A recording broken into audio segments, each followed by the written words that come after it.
Get ready as Fighters Inc. presents 5 rounds in the FightMad Zone with the biggest names from the world of combat sports. Hosted by Joe Long. This is the FightMad Podcast.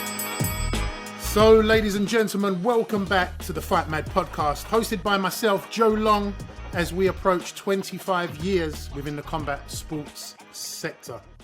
Now, as you know, or as you may not know, we have amazing athletes, industry insiders, and celebrity fight fans coming into the FightMad Zone every week. Today, I'm absolutely delighted and honoured with this insider, and I don't think you can get any more inside of the sport of boxing than our special guest today. Ladies and gentlemen, please welcome to the FightMad Podcast, the president of the WBC, Mr. Mauricio Sulaimán. Ladies and gentlemen, Mauricio Sulaimán to the FightMad Podcast. Welcome, Mauricio.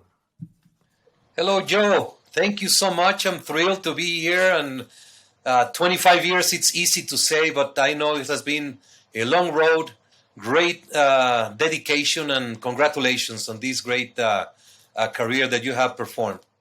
Thank you very much, Mauricio. That's very much appreciated from myself. Very similar. You know, we've both been brought up around combat sports from a very young age, and the respect with the work you've done over the years it is mutual. What's going on with you at the moment, Mauricio? What are you currently working on before we step into the zone, just so our viewers know what yourself and the WBC are focusing on right now? Well, we are always finding ways to try to make the sport of boxing better and safer. The pandemic has been a great challenge to every human being in all aspects. The activities, not only of boxing, but sports and life in general, have been challenged. The mental health is a concern. And we're just moving along. With this Delta variant, it's bringing additional concerns and challenges to boxing promoters and boxing jurisdictions. So we're working with the boxing community to find it, to lead and to continue doing the best we can to have boxing continue. It's been a great year, great fights. There are great fights in the schedule, so we're hoping everything continues to move along. And we are doing a mandate to all judges, referees, WBC supervisors to be vaccinated in order to be appointed to work a fight. We're working with fighters to have them have the conscience of being vaccinated, to be careful, to continue the protocols, to take care of themselves, because this is something that is for real and we have to work together to get out of it. Brilliant. So there's a lot of paperwork by the sounds of it, a lot of administration by the sounds of it. Yes, it's for the promoters, it has been, I admire them. They work so hard. They have to be in these very difficult working circumstances with testing and protocols and so much stress and pressure of everything that has to be looked to keep an event safe and intact. So my admiration goes to all the promoters, their staff, to the boxing commissions, to all the ones that have been diligently working to keep boxing moving. Brilliant. So are we ready to step into round one, Mauricio, of the FightMad Zone? I'm ready. I've been training, working hard to go into round one, so I'm ready. Let's get it. Seconds out. Round 1. As we mentioned earlier, you've been around combat sports for many years from a young age, and your eyes have probably seen a lot of scraps in and out of the boxing ring. You know, what is Mauricio Sulaimán's first ever fight memory? Well, I was born 1969. Since I can remember, I have been involved in boxing with my father. He was elected president 1975, but before, he was already heavily involved in boxing all his life. I have perfect recollection of my first memory of boxing. I was very little, maybe 2 years. I have no idea how old I was. I was joining my father. He was carrying me, holding his hand. We enter an arena, which I could see a boxing ring. All the lights are off, only the lights on the ring. A lot of smoke, people screaming. And there were two kids right there punching each other. And I remember sitting down and being very, very not afraid, but impact. It had a heavy impact to see what was happening inside a ring, an arena like that.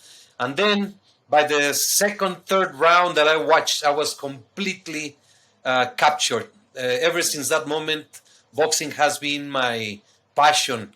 It's a great sport, and I have that. I can smell. I can perfectly see and picture when I was walking down the aisle of Arena Coliseo in Mexico City. Brilliant. And what year are we talking there, Mauricio? Must have been 1972, 1973, maybe. Okay. And the atmosphere in the arena at that time? Very vocal? Very loud, very aggressive. I felt aggression with all the screaming of the fans. As I said, I can smell the beer. I didn't know it was beer at that time, but then I got used to know that there's the smell of the beer, the cigarettes, the smoke, the very dim light, but also the light inside the ring, and just the action and the sweat and the blood. It was a very impactful event in my life. Brilliant. Brilliant. Tremendous answer. And we're going to go straight into round two. Seconds out. Round two. Again, the amount of, athletes which you've worked with, let alone watched, over the years, whilst you've been in command, I believe you was elected in 2014 as president of the WBC. But before then, your role in PR within the WBC, you was there for many years.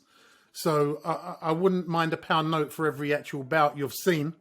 But what is Mauricio Sulaimán's all-time favorite fighter and why? And I know this is a tough one for you. Yes, of course, it's a very, very tough one. The easy response would be Muhammad Ali, because, of course, it's considered the greatest of all time. But the way I grew up, my first hero was Mantequilla Nápoles. And I was devastated when John H. Tracy knocked him out and took the title away from him. Then Carlos Zárate was another one that really, really got to me as a big fan. But I would say my personal favorite of all time, because of what I lived through, was Sugar Ray Leonard. When you're a kid and you have a hero that captures your imagination, that makes you dream, that makes you wake up and feel happy in life just of thinking about him. You want to be like him. You want to have a dream to ever meet him. That was Sugar Ray Leonard. Leonard was tremendous fighter, speed, power, charisma, always willing to fight the best, and he fought the best in many divisions, in many years. So I would say my all-time favorite fighter is Sugar Ray Leonard. Brilliant, brilliant. He's actually up there with my favorite fighter of all time for a different reason, which is Thomas Hearns. And the reason I love Thomas Hearns was because he was so unpredictable, right? You never knew which way it was going to go. With Sugar Ray Leonard, Mauricio, for you, coming from Mexico, can you explain to our listeners the difference from Mexican athletes at that time to the American athletes at that time, and why you went with Sugar Ray? Yeah, of course. Sugar Ray, I used to watch the Sunday program on CBS or ABC, and he knocked out a very strong opponent in the first round, Aaron Price. He knocked him out, and just the speed captured. And I was so close with my father, where he would be talking about the fighters. So I knew about Palomino, I knew about all these fighters from that era, Hagler, Hearns, Pipino Cuevas, Roberto Duran. And when Sugar Ray Leonard challenged to win the title against Benitez, it was a particular moment. They came down to Mexico City.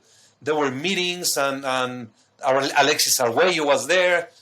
For some reason, when he won the title, he captured my imagination. And then when he lost to Roberto Duran, it was heartbreaking. It was your idol had just lost.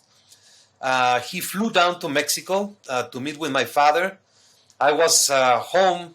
I was in school. When I came back, I walk in, and there's my hero having lunch with my father in our dining room.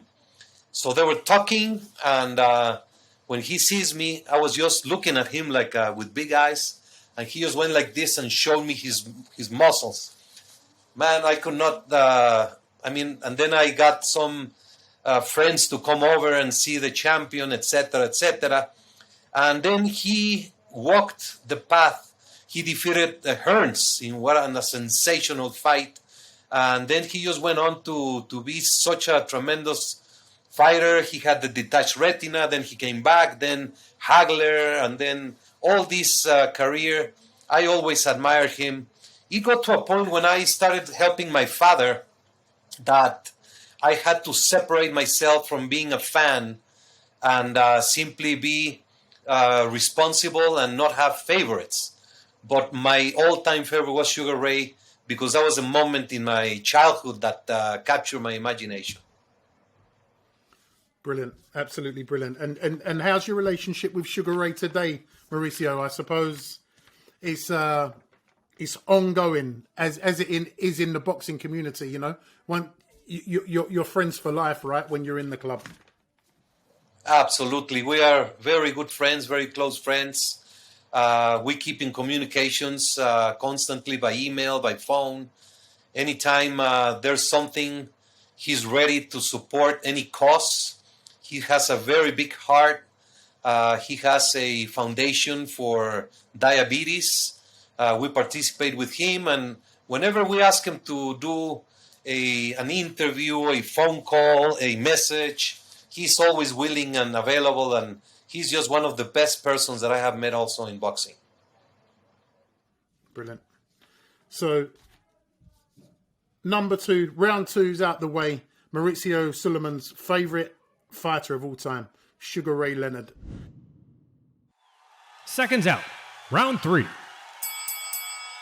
You mentioned your father a lot early on, and very well documented after your father's unfortunate death, that you mentioned that your father gave you and your brothers and your family the greatest legacy. And that must have been a real tough time for anyone losing a family member. But what is your biggest fight you've overcome in your life, Mauricio? Was it the passing of your father? Of course, my father was my hero. He was my God, my role model. I was very close to him. He was very kind and very lovely as a father. And I always, since I was a kid, wanted to be like him, to imitate him, and I went to the same school and studied the same career, everything. So I went into boxing only to help him, to be with him, to be close to him. He had to travel too much. So when he passed away, it was a long process, 3 months and a half in the hospital. And he was so brave and so gracious and so happy to be with his whole family in that process. When he passed away, I was I would say, in a very emotional, but in a shock. But the boxing community saved me and my family. the love that they show, the respect that they show for my father during the memorials, thousands of people visiting the process, people from all over the world traveling. There was such a tremendous demonstration of respect for what he did in boxing and in life, that gave us a lot of strength. I feel every single day I have my father next to me or inside of me. So in that respect, I don't miss him. I keep doing what he did in his legacy, in his thoughts, in his honorability, the way he taught us to always have the principles and the values and everything that is so important for the WBC. It was a easy 1 year. The first year was very easy to me because everybody in the boxing community opened their arms, accepted me, paid respect to what my father meant and what my father did. So it was, I would say, simple first year of activities. It was just the continuation. When things started getting difficult, it's when that moment eased. I would say my most difficult moment was when Miguel Cotto fought Canelo Alvarez. It was a long process to get to that fight. The WBC did a very good administration when Gennady Golovkin wanted to go this route. So the WBC accepted to do an interim title. So Golovkin won the WBC interim, became part of the loop. There was this interim title that I was mentioning. Then Canelo Alvarez. Cotto wanted to fight Sergio Martinez. The WBC made that happen. So Cotto defeats Martinez. And then Cotto has the whole view was to eventually have Cotto fight Canelo. So we facilitated all the process. We did an interim. We did this. We did that. Cotto becomes champion. He does a successful defense. He was very close friend with the WBC. Then when the big fight with Canelo comes, at the end, Cotto did not want to respect the WBC rules. And it came to a very sad moment where we had to go to the last resource, to the last second, just the week of the fight. And Cotto did not accept to respect the rules. So we had to take the title away. And we gave the option to Canelo. If he was going to respect the rules, he could win the fight, win the title. And that happened.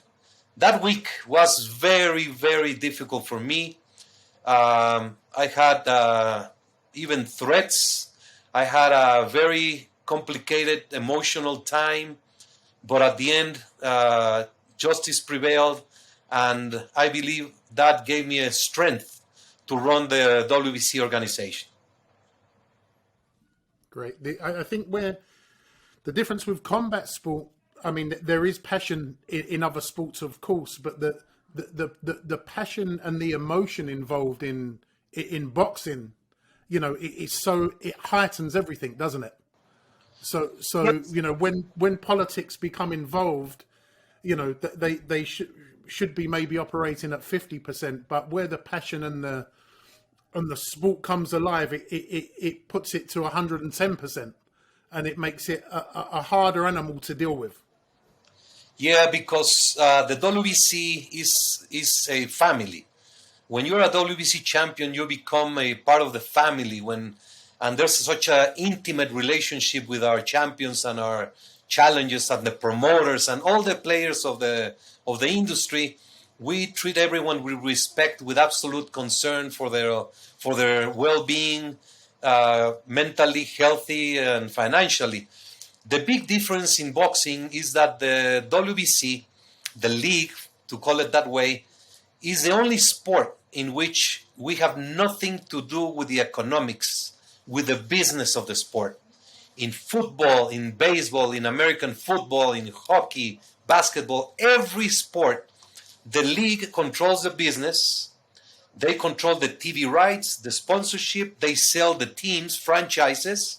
So everything is controlled in a very organized way. In boxing, the WBC has nothing to do with the business side, only with the administration, with the sporting and the technical matters and the medical matters.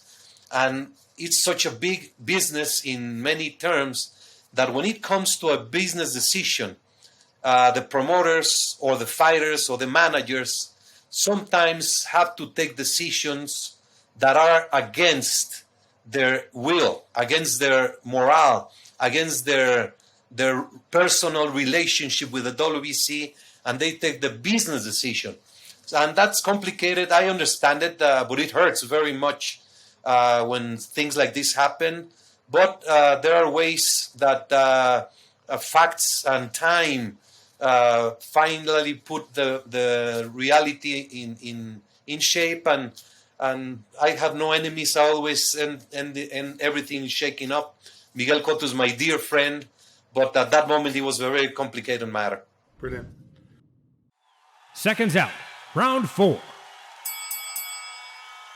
We move on to round 4, and we take the politics out of the equation and the downtimes out of the equation, and we kind of step it up in round 4. And on your Instagram, actually, Mauricio, boxing and music are my passions. So you're obviously a big fan. And I mean, we've seen some amazing ring walks over the years for WBC titles, going back generations. But what is your biggest musical inspiration and why? Well, music has been in my passion since I was little. Also, I was 3 years old when one of my brothers came back from high school, and he had this record, and I remember he put it on in the speakers that my father had at the house, and these strange noises really got to my mind. It was like chains and these moving things, and it was an unbelievable moment. And actually that was the song Money, Pink Floyd, from The Dark Side of the Moon. Then I kept listening to music.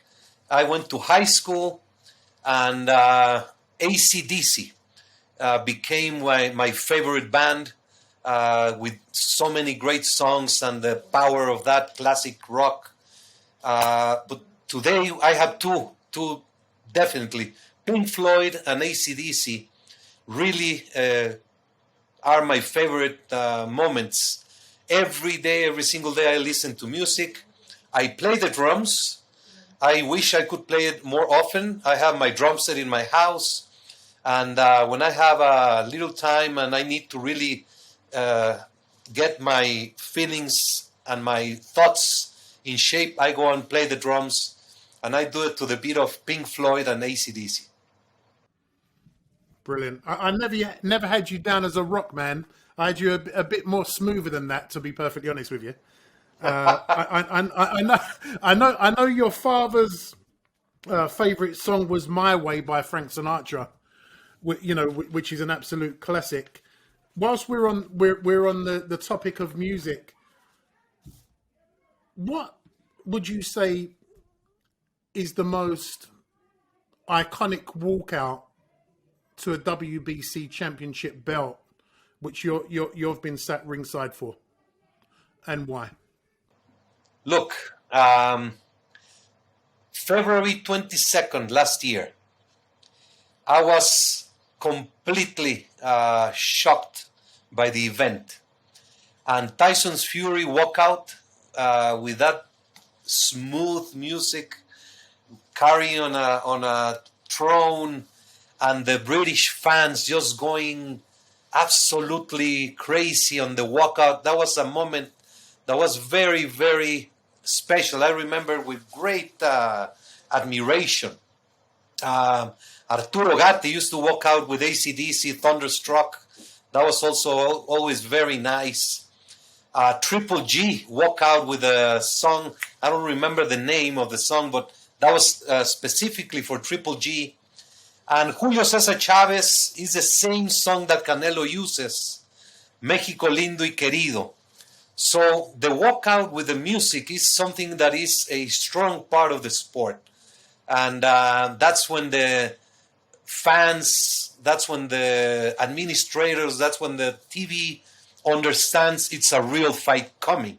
The walkout, the music, and then seeing both of them in the ring, that just puts an undescribable mood for the event that you are about to witness.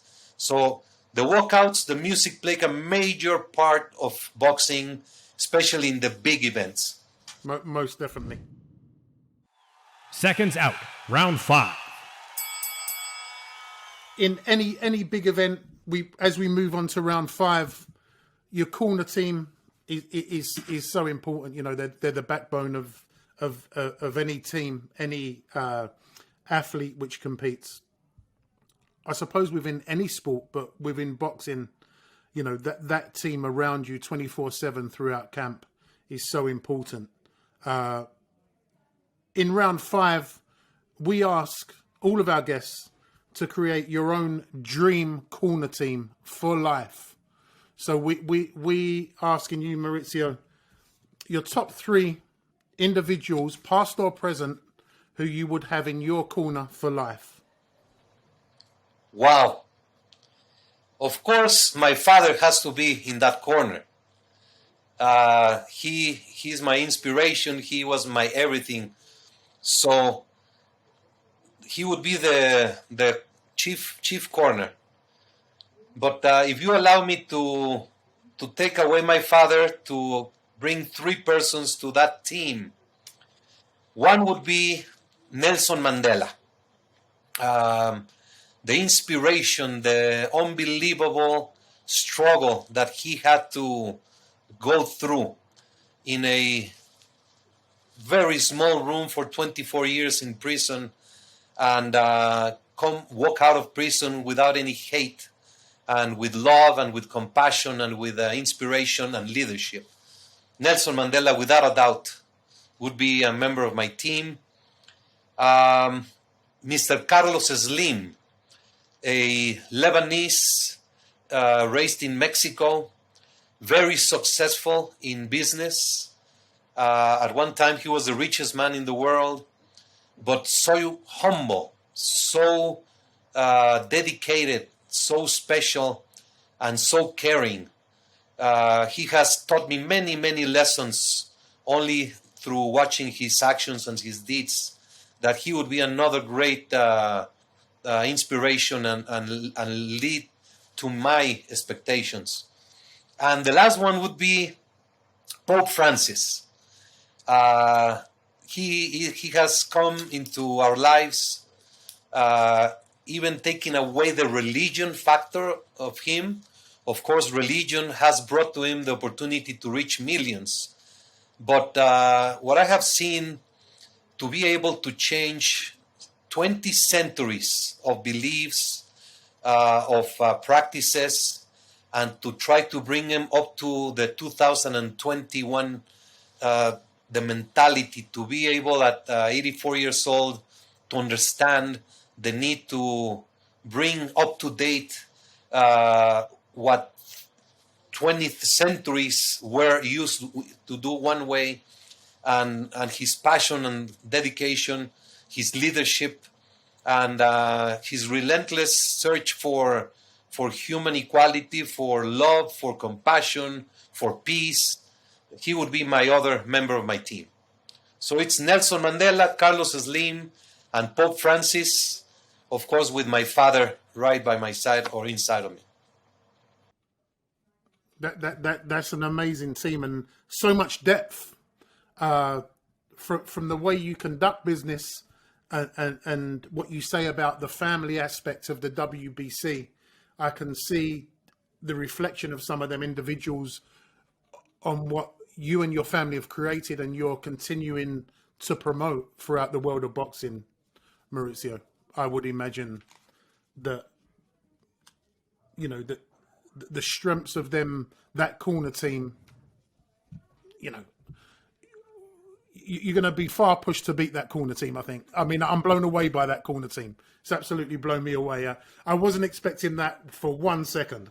Well, that's the magic of FightMad. I got you. Yeah. I prepared you, and then I got the big hook on you. You definitely got me on the ropes with that one. I'm absolutely stunned by that lineup. There's been, obviously, you always relate to your father, Mauricio, the late Jose Sulaimán, and from your perspective now, where you are now, there's one final question I'd like to ask you.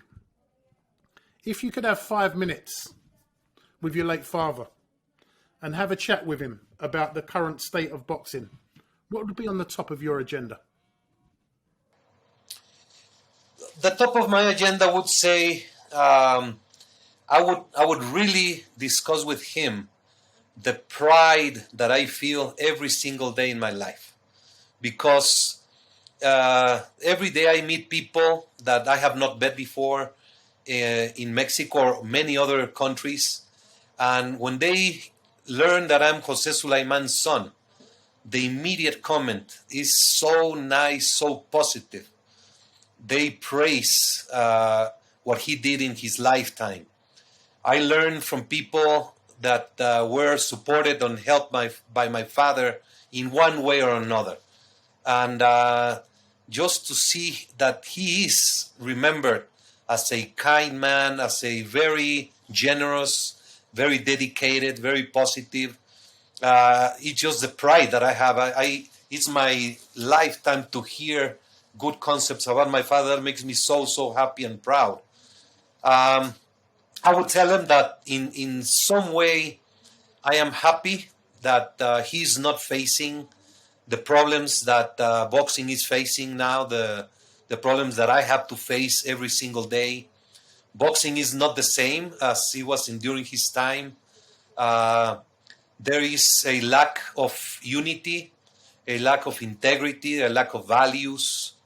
Boxing will always be a complicated sport in the negotiations, but it used to be that people would respect, would have integrity, and would make the best to make the sport carry on with dignity. Just like in soccer, football teams, sometimes the shirt, the team, does not mean what it used to mean. That is happening to some fighters or promoters, that they don't give the value to the sport and to what they represent. I am totally... Sometimes I am angry at my father because he left. And I would tell him that I miss him so much, that my life has changed completely. I miss his voice. I miss him giving me advice. I miss him telling me how much he loved me. And I miss knowing that everything is going to be okay. When he was alive, I felt comfortable every second of my life because I knew he was there to make sure everything is going to be okay in every aspect of my life and my family. And now not having him, it's a different world. But just the love I have for my father, for my mother, that thank God she's alive, my siblings, my wife, my kids, everything comes from that relationship with my dad. Brilliant. Mauricio, it's been an absolute pleasure to have you on the FightMad podcast and in the FightMad zone. What can I say about that corner team? I'm still blown away. Sugar Ray Leonard, amazing. To hear what you'd have to say to your father has completely blown me away as well. You've caught me today. I'm usually a bit more vociferous, but you've actually blown me away with that corner team and your words on your father. And I'm respectful and humbled to have you on the podcast, and appreciate everything you and your family have done for combat sports over the years. Joe, thank you so very much. I have really enjoyed this moment with you. and I cannot wait to meet you and stretch this friendship and move on, and everything will be okay. We're moving strong, and we have together everybody to get through this crazy world of pandemic. But what you do is keep people entertained and motivated, and that's so important. Most definitely. Ladies and gentlemen, many thanks to Mauricio Sulaimán in the Fight Mad Zone. Remember, hit the subscribe button, follow us at Fighters Inc., and I'll catch you next time around for some more Fight Mad questions and Fight Mad entertainment.